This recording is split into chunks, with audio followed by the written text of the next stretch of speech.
Bienvenidos todos una vez más a Mercados a Fondo. En este segmento especial estamos conversando con referentes del mercado. En esta oportunidad estamos hablando con José Pablo de la Pena, director de la Maestría en Finanzas del SEMA, también director del Departamento de Finanzas del SEMA. Profe querido, ¿cómo andás? ¿Cómo va todo?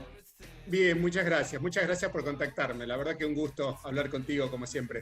Lo mismo, como siempre, un gustazo conocer tu visión y bueno, un poquito para hablar sobre todo esto que nos lleva a la actualidad de los últimos cambios en materia monetaria, el acceso al mercado único libre de cambios, cómo está la dinámica en lo que es el tipo de cambio acá en Argentina, el cepo, etcétera. ¿Cómo estás viendo la actualidad monetaria dado los últimos cambios? Mira, el tema es, cualquier medida de cepo, yo no soy una persona que esté de alguna forma de acuerdo con el cepo. Mientras más libres son los precios, obviamente dentro de cierto contexto, mejor, porque los precios de alguna forma señalizan las condiciones de la economía, señalizan qué es lo que está pasando dentro de la economía. Y dentro de eso, un cepo lo que hace es introducir una distorsión de precios. Yo el año pasado pensé que no iba a haber cepo, finalmente hubo cepo. Entonces estamos frente a una situación de desconfianza y una situación de escasez de dólares, ¿bien? Que se acentuó en el último mes porque de alguna forma las reservas del Banco Central siguen cayendo, sobre todo la de libre disponibilidad. Entonces eso tarde o temprano significa que alguna medida debía tomarse. Es decir, si no, la ecuación es inconsistente porque las reservas son finitas y de hecho ya están en su límite inferior las líquidas, ¿no? Entonces alguna medida tenía que anunciarse. Y creo que la medida que se anunció es una medida de muy, muy corto plazo que está planeada para el largo plazo, lamentablemente. Esa es mi visión. Es decir, un cepo es algo que uno puede introducir de forma temporal solamente para aliviar una situación de estrés dentro del mercado financiero, pero si no hay una resolución o una de los problemas de fondo que están sucediendo, que están vinculados a la emisión monetaria, que están vinculados a el déficit fiscal, que están vinculados a ciertos inconvenientes con la provisión genuina de dólares a través de las exportaciones, se hace muy difícil que esta medida se vaya a poder levantar en el corto plazo, más todavía con una crisis de confianza. Entonces, lo que en definitiva debería ser una medida de muy corto plazo para aliviar una situación, desde mi punto de vista se va a transformar lamentablemente en una medida de largo plazo. Hablábamos Ahora, antes y creo que la situación es muy similar a la que se vivió del 2011 al 2015, que fue una economía muy, muy planchada, una economía que no crece, una economía que está atornillada en el sentido de pisado todos los precios, y obviamente que si introducís una dificultad para comprar dólares, también estás introduciendo, y creo que a veces eso es lo que no se alcanza a entender, una medida para vender dólares, para impedir vender dólares, porque nadie quiere vender dólares. claro, ahora estamos hablando en un contexto de este calibre en donde en realidad se esperaba que el tema de la deuda traiga, digamos, algún tipo de alivio en el mercado cambiario, alivio en la confianza de los inversores. Nada de eso está pasando. De hecho, los bonos, más que ir a rendir 10%, estamos yendo a otra vez a niveles digamos, cercanos a 2, incluso por encima. La curva de deuda argentina está invertida o ligeramente invertida, no logra tener una curva normal. ¿Qué refleja eso en tu opinión mirando también hacia adelante? Es que en realidad lo que se hizo fue blanquear una situación, el tema de la deuda lo que hizo fue blanquear una situación que ya estaba de hecho expresada en los precios. Volvemos al tema de los precios. Es decir, cuando uno ve los precios, las paridades previo a la renegociación, lo que de alguna forma estaba expresando es que Argentina no podía pagar esa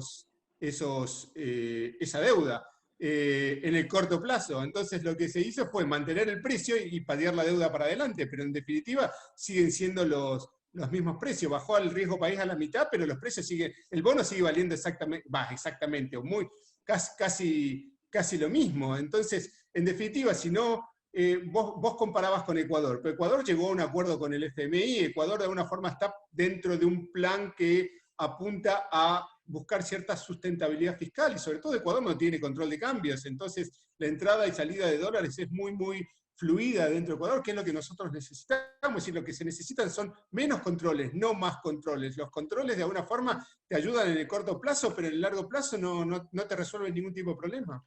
¿Qué debería pasar para no tener cepo, digamos? ¿Cuál debería ser el escenario ideal? Porque la salida del cepo para Macri también fue un problema. Te imprimió un salto en el tipo de cambio en forma discreta y condicionó la inflación para todo el resto del mandato también. ¿Cómo hoy se saldría de este contexto, no? Porque el cepo es un camino de ida, son siempre más y más restricciones. ¿Cómo imaginás vos que esto debería alivianarse para empezar a reducir estos controles? Bueno, un gran punto, en cierta forma, fue renegociar la deuda. Yo creo que les convino a todos, porque los fondos iban a bonos no performing, los transformaron en performing. ¿Y por qué no baja la tasa de la exit yield? ¿O por qué no baja ahora la tasa interna de retorno? Porque ni bien el bono sube un poco, me da la impresión, Hay gente me da la vendiendo. impresión, se lo sacan, claro.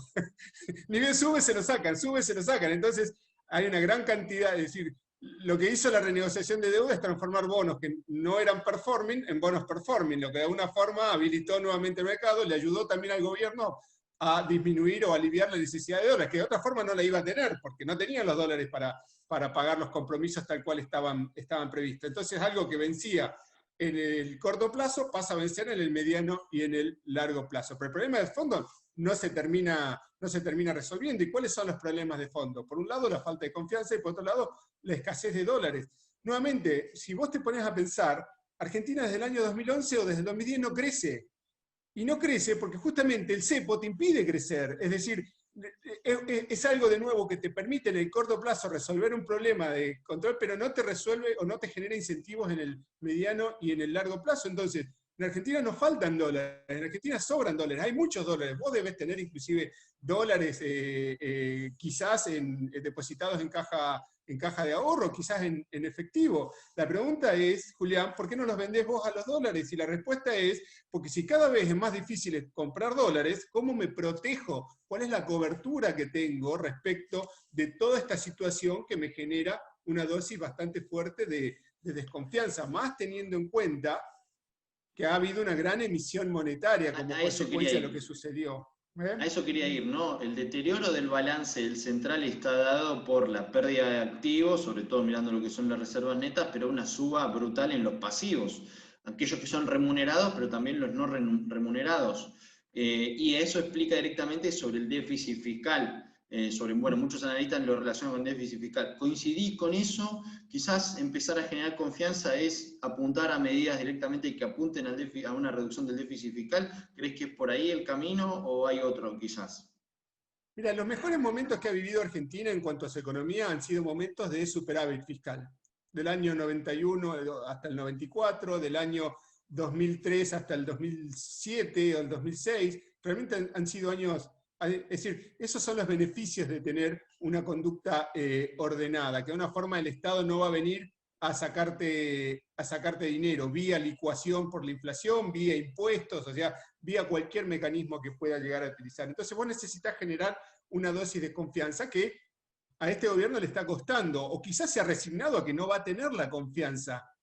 Eso podría ser otra lectura también, porque en definitiva los resultados de las PASO en agosto del año pasado dieron una señal de mercados y desde ahí no ha mejorado, ha empeorado. Digamos, los precios de los activos financieros no han mejorado, han empeorado, el dólar ha subido y la prima de riesgo país está por encima de los niveles que estaba previo a agosto. Entonces, quizás si desde el gobierno había una resignación en cuanto a que no va a obtener esa confianza, la política puede llegar a ser, bueno, hagamos lo que sucedió del 2011 al 2015, que es ir avanzando de elección en elección, ¿no? Y de alguna forma ir controlando las variables de la economía vía las tarifas para que no se escape la inflación, vía el dólar para que no se escape la inflación, pero el contexto no ayuda, porque de alguna manera lo que vos tenés es un superávit de balanza comercial, pero que está condicionado por la caída del producto, en definitiva por la caída de las importaciones. Y el verdadero motor que debería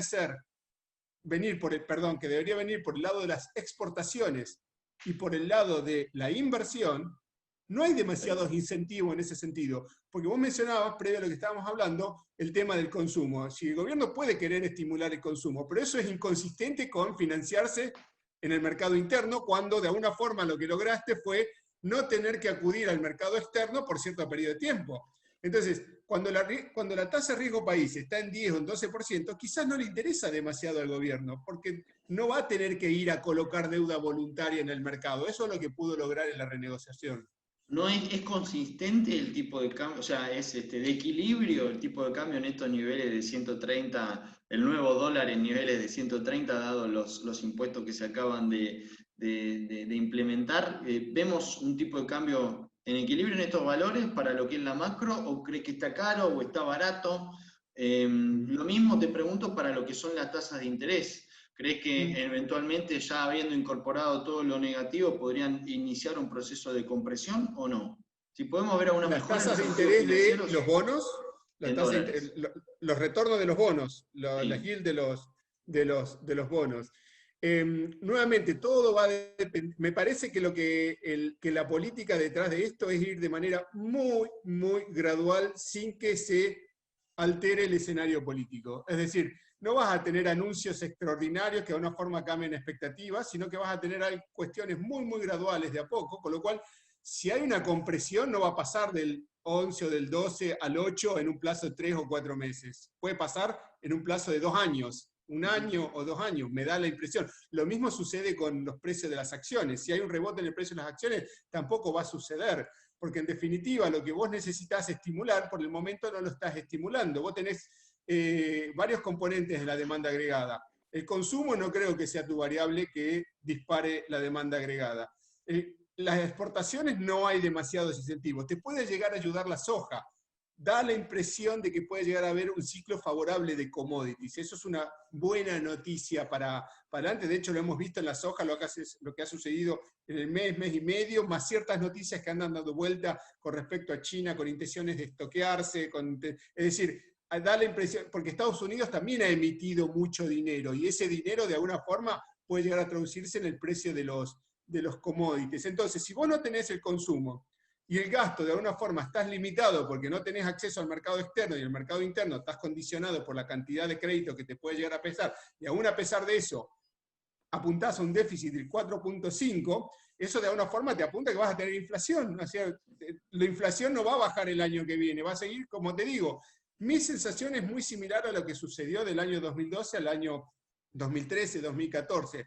Después del 2015 empezó a cambiar, o 2014 empezó a cambiar por las expectativas luego de la elección del 2013, pero es muy similar al año 2011 al 2013. Entonces, las exportaciones y la inversión, vos fijate la inversión, ¿qué incentivos hay a la inversión? Es decir, cuando estudias las teorías de crecimiento, la inversión es un componente fundamental del crecimiento, y sin embargo, ¿cuáles son los incentivos que encontrás a la inversión, más allá de una política voluntarista de dirigir estímulos hacia ciertos sectores que al final nunca logran la escala necesaria para poder exportar, ¿no? Te pregunto, por último, ¿cómo crees que se va a financiar el gobierno, teniendo en cuenta que tenemos el mercado internacional de crédito de capitales cerrado, justamente por las tasas altas que estamos pagando, por un lado, y por otro lado, digamos, mucho más no se puede recostar sobre la emisión monetaria, y finalmente el mercado de capitales tampoco puede absorber todo el dinero que eventualmente necesitaría el gobierno para financiar, por lo menos ese déficit fiscal de 4.5, ¿no? Sí, a Entonces, mí me da la ¿cómo? impresión de que el déficit puede llegar a ser menor, quizás, ¿sí? O sea, si uno sabe ve lo que ha sucedido, es que siempre esta administración, incluyendo las anteriores, pero bueno, cambia el nombre del presidente, pero bueno, dentro de la línea política, siempre anuncia un presupuesto y después de alguna forma ese presupuesto no empeora, sino que mejora. Entonces el 4.5 podría ser algún tipo de punto de partida para empezar a negociar con el Fondo Monetario